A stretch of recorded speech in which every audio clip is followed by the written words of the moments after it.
Good morning everybody. मैं जीवन आज मैं आपके लिए नेट का सिलेबस डिस्कस करने वाला हूं। जो नेट का सिलेबस है आपका, ये कोड नंबर और लेबर वेलफेयर का टॉपिक है। ठीक है, सब्जेक्ट क्या है? Labour welfare. कोड नंबर कितना है? Code number 55। ठीक है, देखो, यूजीसी नेट में कंप्लीटली आपका सिलेबस दो पेपर कंसिस्ट होता है, पेपर 1 और पेपर 2। पेपर 1 जो होता है सबके लिए कॉमन होता है, और पेपर 2 जो कि आपका स्पेशलाइजेशन का पेपर है, ठीक है, वो पेपर 2 होता है। इनमें से पेपर 1 का 50 क्वेश्चंस जो कि 100 मार्क्स आता है एग्ज़ाम में, और पेपर 2 जो कि स्पेशलाइजेशन रहता है वो 100 क्वेश्चंस जो कि 200 मार्क्स का होता है। और टोटल मार्क्स मिला के कितना हो गया आपका? 300 मार्क्स। तो जनरली आप अप्लाई किए होंगे असिस्टेंट प्रोफेसर के लिए और जेआरएफ के लिए। असिस्टेंट प्रोफेसर का क्वालिफाइंग मार्क्स 165 से 175 के अंदर ही रहता है, ठीक है, और जेआरएफ के लिए 195 से 210 के अंदर ही रहता है। ये marks general, OBC, SC ST के लिए वेरीज होता है, मगर आप यदि इस मार्क्स के अंदर आप क्वालिफाइंग मार्क्स लाएंगे एग्ज़ाम में तो आप सेफ जोन में होंगे। ठीक है, तो इस तरह आपका पेपर 1 से ईच यूनिट से 5 क्वेश्चन आएगा, पेपर 2 से ईच यूनिट से 10 क्वेश्चन आएगा। टोटल यूनिट है 10 यूनिट। पेपर 1 से भी 10 यूनिट है और पेपर 2 से भी 10 यूनिट है। ईच यूनिट से यदि पेपर 1 से 5 क्वेश्चन आता है तो 50 क्वेश्चन आएगा, और ईच यूनिट पेपर 2 से यदि 10 क्वेश्चन आता है तो वो 100 क्वेश्चंस आएगा। तो टोटल है 300 मार्क्स। तो ये था हमारा स्ट्रैटेजी कि कितना मार्क्स आपको एग्ज़ाम में लाना पड़ेगा ताकि आप सेफ जोन में होंगे। तो चलो अभी हम ब्राइफली डिस्कस करते हैं पेपर 1।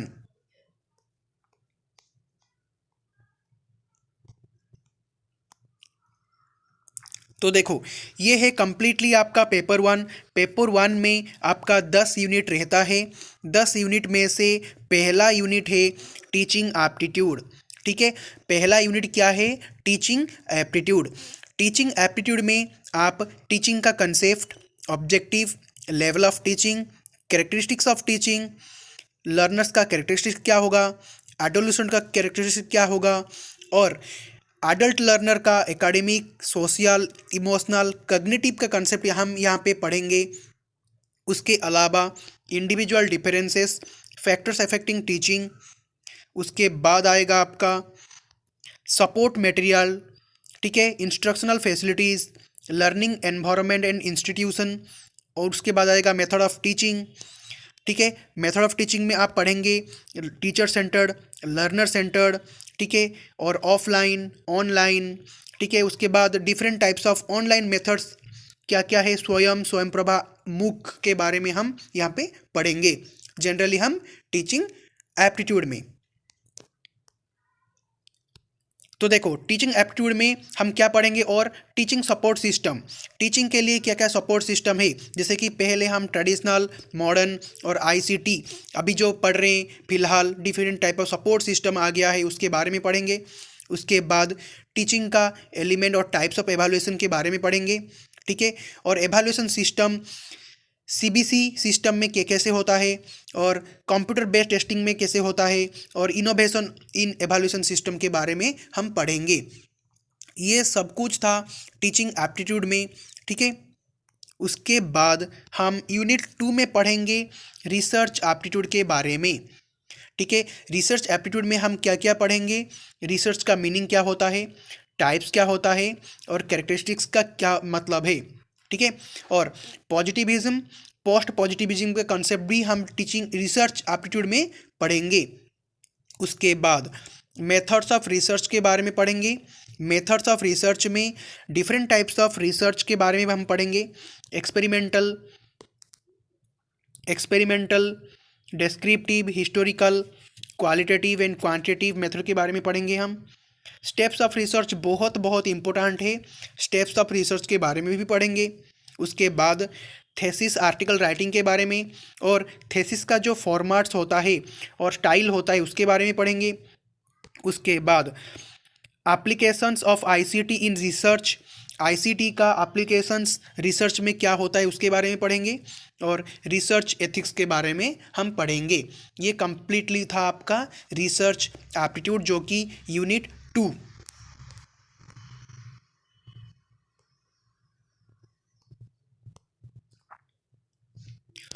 उसके बाद देखो यूनिट 3 में हम कंप्रेहेंशन के बारे में पढ़ेंगे। कंप्रेहेंशन क्या होता है? एक पैसेज होता है जो कि आपको आंसर्स देना पड़ता है, एक पैराग्राफ रहता है, आपको आंसर्स निकालना पड़ता है। ये बहुत बहुत इंपॉर्टेंट चीज़ है, आपका क्वालिफाइंग मार्क्स में वो ऐड होगा। ठीक है, यदि पैसेज आपका गलत हो गया तो आप क्वालिफाइंग मार्क्स सिक्योर नहीं कर सकते। पैसेज बहुत इंपॉर्टेंट है, पेपर 1 के लिए भी, पेपर 2 के लिए भी। और यूनिट 3 था पैसेज। अभी आ गया यूनिट 4 में हम क्या पढ़ेंगे? कम्युनिकेशन के बारे में पढ़ेंगे। कम्युनिकेशन का मीनिंग, टाइप्स और कैरेक्टरिस्टिक्स के बारे में पढ़ेंगे। इफेक्टिव कम्युनिकेशन के बारे में पढ़ेंगे। वर्बल नॉन वर्बल कम्युनिकेशन के बारे में पढ़ेंगे। इंटरकल्चरल ग्रुप कम्युनिकेशन के बारे में पढ़ेंगे। क्लासरूम के अंदर कैसे कम्युनिकेशन होता है उसके बारे में पढ़ेंगे। और कम्युनिकेशन में जो जो बैरियर्स होता है उसके बारे में पढ़ेंगे। और मास मीडिया एंड सोसाइटी के बारे में भी पढ़ेंगे। ये था यूनिट 4 कम्युनिकेशन। चलो अभी देखते हैं यूनिट 5। यूनिट 5 में हम completely mathematical reasoning and aptitude के बारे में पढ़ेंगे। टाइप्स ऑफ रीजनिंग के बारे में पढ़ेंगे। नंबर सीरीज से क्वेश्चंस एक आता ही आता है, नंबर सीरीज के बारे में पढ़ेंगे। लेटर सीरीज, कोड्स, रिलेशनशिप के बारे में पढ़ेंगे। उसके बाद मैथमेटिकल एप्टीट्यूड में फ्रैक्शन के बारे में पढ़ेंगे। टाइम एंड डिस्टेंस के बारे में पढ़ेंगे। रेशियो एंड प्रोपोर्शन, परसेंटेज के बारे में पढ़ेंगे। प्रॉफिट एंड लॉस के बारे में पढ़ेंगे।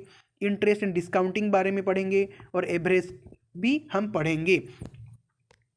उसके बाद यूनिट 6 के बहुत बहुत इंपॉर्टेंट है और बहुत बहुत लेंदी है यूनिट 6, जो कि एक लॉजिकल रीजनिंग है। लॉजिकल रीजनिंग में स्ट्रक्चर ऑफ आर्गूमेंट के बारे में पढ़ेंगे, उसका फॉर्म्स, उसका स्ट्रक्चर, और कैटेगोरिकल प्रोपोजिशन के बारे में पढ़ेंगे हम यहाँ पे। उसके अलावा moods and figure, formal and informal fallacy, connotation, denotation. उसके बाद क्लासिकल स्क्वायर ऑफ अपोजिशन, जो कि बहुत बहुत इंपॉर्टेंट है ये। उसके बाद evaluating, distinguishing, deductive inductive reasoning के बारे में पढ़ेंगे। और एनालॉजिस के बारे में पढ़ेंगे। उसके अलावा वेन डायग्राम के बारे में पढ़ेंगे। वेन डायग्राम के अलावा हम इंडियन लॉजिक, जो कि बहुत बहुत न्यू टॉपिक है और न्यूली ये ऐड हुआ है ये सिलेबस में। ठीक है, पहले इंडियन लॉजिक नहीं था, अभी इंडियन लॉजिक भी ऐड कर दिया। इंडियन लॉजिक में से प्रमाण, प्रत्यक्ष, परसेप्शन, अनुमान, उपमान, शब्द, अनुपलब्धि, अर्थपति, इसके बारे में पढ़ेंगे। उसके बाद स्ट्रक्चर एंड काइंड्स ऑफ अनुमानों के बारे में हम पढ़ेंगे यहाँ पे, जो कि बहुत बहुत इंपॉर्टेंट ये चैप्टर है। उसके बाद DI आ गया यहाँ पे, डाटा इंटरप्रिटेशन। डाटा इंटरप्रिटेशन आपका एग्ज़ाम में पहला क्वेश्चन रहेगा। आप जिस टाइम स्टार्ट एग्ज़ाम करोगे ना, DI आ जाएगा आपके सामने। DI में वो कुछ भी पूछ सकता है, बार चार्ट के बारे में, हिस्टोग्राम के बारे में, पाई चार्ट के बारे में, टेबल चार्ट के बारे में, लाइन चार्ट के बारे में, कुछ भी वो पूछ सकता है। उसके अलावा वो कुछ मैपिंग ऑफ डाटा भी पूछ सकता है। ठीक है, और क्वान्टिटेटिव क्वालिटेटिव का डाटा भी कुछ पूछ सकता है, आपको कुछ भी पूछ सकता है। ये पहला क्वेश्चंस आपके स्क्रीन में स्टार्ट एग्जाम के से आ जाएगा। ठीक है, आप यदि एग्जाम में पहले स्टार्ट करोगे ना, DI से ही स्टार्ट होगा, वो पहले DI क्वेश्चन ही देगा। ठीक है, जो कि डाटा इंटरप्रिटेशन बहुत बहुत इंपॉर्टेंट टॉपिक है ये। उसके बाद नेक्स्ट यूनिट है ICT, information and communication technology. ICT में बहुत बहुत इंपॉर्टेंट है उसका जनरल एब्रीविएशंस, जनरल टर्मिनोलॉजी। ठीक है, उसके अलावा इंटरनेट का बेसिक्स, इंट्रानेट क्या है, ईमेल क्या है, ऑडियो वीडियो कॉन्फ्रेंसिंग से बारे में। और अभी जो डिजिटल इनिशिएटिव हुआ है कहाँ पे, हायर एजुकेशन में, उसके बारे में हम यहाँ पे पढ़ेंगे। और ICT एंड गवर्नेंस के बारे में भी पढ़ेंगे। ठीक है, उसके बाद नेक्स्ट बहुत बहुत लेंदी टॉपिक फिर से आ गया, ये बहुत बहुत इंपॉर्टेंट है और लेंदी भी है, जो कि पीपुल डेवलपमेंट एंड एनवायरनमेंट है। पीपुल डेवलपमेंट एनवायरनमेंट से बहुत बहुत ज़्यादा क्वेश्चंस आता है, बहुत बहुत इंपॉर्टेंट क्वेश्चंस आता है, ठीक है। यहाँ से मिलेनियम डेवलपमेंट या सस्टेनेबल डेवलपमेंट का गोल पूछेगा एग्जाम में। उसके अलावा ह्यूमन इन इंटरेक्शन, एनवायरनमेंट का इंटरेक्शन के बारे में क्वेश्चंस पूछेगा, जो कि एंथ्रोपोजेनिक एक्टिविटीज से इंटरेक्शन करता है, उसका इम्पैक्ट क्या होता है एनवायरनमेंट में, वो भी पूछेगा। और एनवायरनमेंट का इशूज़ क्या होता है रीजनल, लोकल और ग्लोबल में, जैसे कि air pollution, water pollution, soil pollution, noise pollution, ठीक है। ये जो पॉल्यूशंस होता है इनमें से क्वेश्चंस वो पूछता है। उसके अलावा डिफरेंट टाइप्स ऑफ वेस्टेस होता है। वेस्ट का मतलब है solid waste, liquid waste, biomedical, hazardous, electronic waste, ठीक है। उसके अलावा ये जो पॉल्यूशन होता है, वेस्ट निकलता है, पॉल्यूटेड होता है, इसका जो चेंजेस होता है क्लाइमेट के ऊपर क्या क्या होता है, इसका इम्पैक्ट क्या होता है, ठीक है। और डिफरेंट टाइप ऑफ आप यहाँ पे पढ़ेंगे क्या, नेचुरल एंड एनर्जी रिसोर्सेज के बारे में। नेचुरल एंड एनर्जी रिसोर्सेज का मतलब है रिन्यूएबल और नॉन रिन्यूएबल एनर्जी सोर्सेज के बारे में यहाँ पे हम पढ़ेंगे, ठीक है। उसके अलावा देखो डिफरेंट डिफरेंट एक्ट आ गया यहाँ पे, जैसे कि national action plan on climate change, international agreement, Montreal protocol, Rio summit, conventions भी आ गया, बायोडाइवर्सिटी का, क्योटो प्रोटोकॉल का, पेरिस एग्रीमेंट का, इंटरनेशनल सोलर एलायंस का, ठीक है। ये जो सब एक्ट आ गया या कुछ समिट आ गया, क्यों आ गया, ये हम यहाँ पे पढ़ेंगे कि पीपल एंड एनवायरनमेंट में ये आने के बाद क्या क्या एनवायरनमेंट का चेंजेस हुआ है, ठीक है। उसके अलावा लास्ट यूनिट है हायर एजुकेशन। हायर एजुकेशन बहुत इंपॉर्टेंट टॉपिक है। हायर एजुकेशन में हम क्या पढ़ेंगे, एंशिएंट में हायर एजुकेशन का सिस्टम कैसा था, अभी प्रेजेंट में हायर एजुकेशन का सिस्टम कैसा है, इसका मतलब post independence India, oriental, conventional, non conventional learning के बारे में हम पढ़ेंगे। उसके अलावा professional, technical and skill based education के बारे में पढ़ेंगे, वैल्यू एजुकेशन के बारे में पढ़ेंगे, पॉलिसीज, गवर्नेंस एंड एडमिनिस्ट्रेशन के बारे में पढ़ेंगे। ये सब था आपका यूनिट 10 तक, 1 से 10 तक था पेपर 1 का, जो कि हर एग्जाम में सबके लिए कॉमन होता है। अभी चलो देखते हैं पेपर 2। पेपर 2 में आपका आ जाएगा कंप्लीटली आपका स्पेशलाइजेशन का पेपर। स्पेशलाइजेशन का पेपर में आपका कोड नंबर 55 में डिस्कस अभी कर रहा हूँ। कोड नंबर 55 में आपका लेबर वेलफेयर है, और जिसका स्पेशलाइजेशन IRPM होगा, जिसका स्पेशलाइजेशन HRM होगा, वो कोड 55 लेके वो एग्ज़ाम क्रैक कर सकता है इजीली, ठीक है। पहला देखो चीज़ ये है कि यूनिट 1 में एक सब्जेक्ट है आपका, पहला सब्जेक्ट PPM। PPM में शॉर्टकट में बोल दिया, PPM का फुल फॉर्म क्या है, principles and practices of management, ठीक है। तो PPM में हम क्या पढ़ेंगे, मैनेजमेंट का डिफरेंट डिफरेंट कंसेप्ट पढ़ेंगे, कौन कौन कंट्रीब्यूट किया था, टेलर, फावल, मायो, मेरी पार्कर फोलेट, और CI का मतलब है चेस्टर आई बर्नार्ड के बारे में हम पढ़ेंगे। उसके बाद डिफरेंट डिफरेंट अप्रोचेस के बारे में हम पढ़ेंगे। अप्रोचेस में आपका behavioural, system, quantitative, contingency approach के बारे में पढ़ेंगे। इसके अलावा different different type of managerial functions, जो कि मैनेजमेंट का फंक्शंस होता है, उसके बारे में हम यहाँ पे पढ़ेंगे, जो कि planning, decision making, organising, staffing, directing, controlling and coordinating के बारे में पढ़ेंगे। ये पूरा डिटेल्स था PPM का यूनिट 1। उसके बाद हम देखेंगे यूनिट 2। यूनिट 2 में हम क्या पढ़ेंगे, देखो यूनिट 2 में हम पढ़ेंगे HRM के बारे में। HRM का मतलब क्या है, human resource management. Human resource management का कंसेप्ट पढ़ेंगे। उसके बाद planning, job analysis, recruitment, selection, placement, induction, training, development, performance appraisal, job evaluation, compensation management, employ benefits, incentive, managerial career के बारे में हम पढ़ेंगे। उसके अलावा ये न्यू टॉपिक है आपके लिए, रिसेंटली क्या क्या ट्रेंड चल रहा है HRM में, उसका क्या क्या चेंजेस हुआ है और इसका फ़ायदा हमको क्या हो रहा है, उसके बारे में भी हम पढ़ेंगे यहाँ पे। उसके अलावा यूनिट 3 में हम क्या पढ़ेंगे, HRD के बारे में पढ़ेंगे। HRD का फुल फॉर्म क्या होता है? Human resource development. Human resource development में हम उसका concept, assumption, values, HRD mechanism के बारे में पढ़ेंगे। उसके अलावा action research model, HRD culture and climate के बारे में पढ़ेंगे, HRD इंटरवेंशन के बारे में पढ़ेंगे, HR अकाउंटिंग के बारे में पढ़ेंगे, audit, consultant and client relationship, knowledge management, human resource information system. यहाँ पे HRIS human resource information system बहुत बहुत इंपॉर्टेंट टॉपिक है और इनमें से क्वेश्चंस हर बार पूछता है। उसके अलावा IHRM का कंसेप्ट भी हम यहाँ पे पढ़ेंगे। IHRM का फुल फॉर्म क्या है? International human resource management. देखो, ह्यूमन रिसोर्स मैनेजमेंट में हम डोमेस्टिक भी आता है, मगर IHRM में ओनली इंटरनेशनल लेवल पे हम मैनेज करेंगे ह्यूमन रिसोर्स को। IHRM से भी टॉपिक आता है क्वेश्चंस हर बार। IHRM में से हम उसका function, cross cultural study, cultural diversity, transnational organisation, IHRM model के बारे में हम यहाँ पे पढ़ेंगे।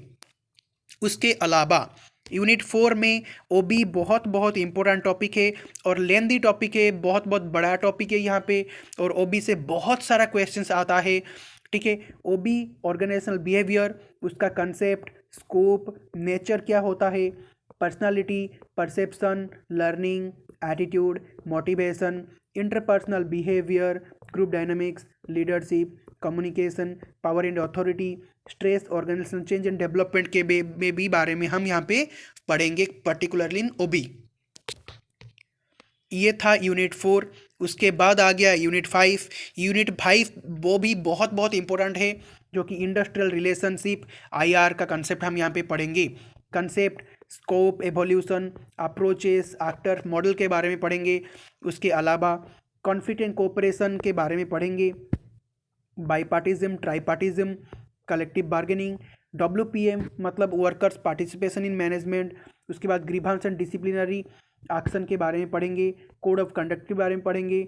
IR इन चेंजिंग सिनेरियो मतलब अभी जो प्रेजेंटली हम इंडस्ट्री में देख रहे हैं रिलेशनशिप, क्या क्या चेंज हुआ है, पहले क्या था अभी क्या है, उसके बारे में पढ़ेंगे। एम्प्लॉयर्स ऑर्गेनाइजेशन के बारे में भी पढ़ेंगे। उसके अलावा ट्रेड यूनियन आ गया। देखो, ट्रेड यूनियन का कंसेप्ट, एवोल्यूशन, प्रॉब्लम्स, और ट्रेड यूनियन एक्ट पर्टिकुलर यहाँ पे आ गया 1926, उसके बारे में पढ़ेंगे। उसके बाद रोल क्या होता है ट्रेड यूनियन का इन इंडिया में, उसके बारे में भी पढ़ेंगे, पर्टिकुलरली इन IR। उसके बाद यूनिट VI में हम ID के बारे में पढ़ेंगे। ID का फैक्टर्स क्या होता है, फॉर्म्स क्या होता है, trends, prevention, settlement, role of state and central administration, strike and lockout के बारे में पढ़ेंगे। और यहाँ पे पर्टिकुलरली 2 एक्ट आ गया आपका इंडस्ट्रियल डिस्प्यूट में, वो भी SO act, standing order act 1946 और आइडिया एक्ट 1947। ये 2 एक्ट में से 2 क्वेश्चन, 4 क्वेश्चन हर बार पूछता है। ठीक है, उसके बाद नेक्स्ट है यूनिट लेबर लेजिस्लेशन का। लेबर लेजिस्लेशन बहुत बहुत एक इम्पोर्टेंट टॉपिक है, जो कि उसका ऑब्जेक्टिव, प्रिंसिपल, क्लासिफिकेशन, एवोल्यूशन के बारे में हम पढ़ेंगे। ILO के बारे में पढ़ेंगे, social justice, labour legislation, Indian constitution, labour law के बारे में पढ़ेंगे। उसके बाद आ गया आपका completely law part. Law part में से बहुत बहुत इंपॉर्टेंट है। कोई कोई एग्जाम में क्या करता है, हर बार ज़्यादा क्वेश्चन लॉ से पूछता है और अलग क्वेश्चंस जैसे कि IR, HRM, PPM से कम कम क्वेश्चंस पूछता है। ठीक है, जैसे कि मान लो कोई बार ज़्यादा क्वेश्चन लॉ से पूछ लिया तो अलग क्वेश्चंस कम दे देगा, कोई बार ज़्यादा क्वेश्चन अलग से पूछेगा और लॉ से कम पूछेगा। वो डिपेंड करता है इंटरव्यू के, सॉरी आपका एग्ज़ाम का पैटर्न के ऊपर। ठीक है, लॉ के पार्ट से देखेंगे तो हम factory act, mines act, ISMW मतलब inter state migrant workman act 1979, contract labour act 1970, building and construction worker act 1996, child labour act 1986 से वो क्वेश्चंस हर बार 2 क्वेश्चंस आता है। उसके अलावा यूनिट 8 में से वेजेस के concept, factor, theory, wage differential के बारे में हम पढ़ेंगे। उसके अलावा वेजेस रिलेटेड आपका जो भी लॉ है, wages act, minimum wages act, bonus act, equal remuneration act, gratuity act, EPF act के बारे में हम पढ़ेंगे यूनिट 8 में। उसके अलावा यूनिट 9 में हम क्या पढ़ेंगे, लेबर वेलफेयर के बारे में पढ़ेंगे। लेबर वेलफेयर का concept, scope, types, theory, principle, और उसके बाद industrial health and hygiene, industrial accident and safety, occupational diseases, social security का concept, scope and social assistance, social insurance के बारे में हम पढ़ेंगे। उसके बाद लास्ट यूनिट है लेबर मार्केट। लेबर मार्केट में हम उसका feature, demand and supply of labour, nature and composition of Indian labour force, unemployment, underemployment, types of labour market के बारे में पढ़ेंगे हम। उसके अलावा इंडियन लेबर मार्केट का जो कैरेक्टरिस्टिक क्या होता है उसके बारे में, अभी जो न्यू डायनामिक क्या क्या लेबर मार्केट में चेंज हुआ है, उसका इकोनॉमिक सिस्टम, प्रॉब्लम्स, इसके बारे में हम डिस्कस करेंगे फुल्ली। ठीक है, तो ये था आपका यूनिट 10 था पेपर 2 का, जो कि कोड नंबर 55 था और लेबर वेलफेयर टॉप आपका सब्जेक्ट था। तो देखो दोस्तों, यहाँ पे मेरा कॉन्टैक्ट नंबर भी है, मेरा क्लास है जीवन क्लासेस, कॉन्टैक्ट नंबर ये है मेरा। इनमें से व्हाट्सअप भी आप कर सकते हैं और फ़ोन भी कर सकते हैं। कम्प्लीटली मेरा जो फ़ीस रहता है बहुत कम ही रहता है। मेरा जो फ़ीस है टोटल है 6000 रुपीज़ टीचिंग का, और सॉफ्ट कॉपी में प्रोवाइड कर दूंगा आपको, डिटेल से सॉफ्ट कॉपी। आप यदि मेरा सॉफ्ट कॉपी को फॉलो करेंगे तो सभी एग्ज़ाम के लिए आपको ईजी होगा क्रैक करने के लिए, not only UGC net but also other exams also like ALC, EPFO and enforcement exams, okay, and public sector particular exams like NTPC and OPTCL, okay. So guys, this is the today's video. If you like, subscribe my channel and subscribe my channel for the notification, and thank you. Okay, thank you.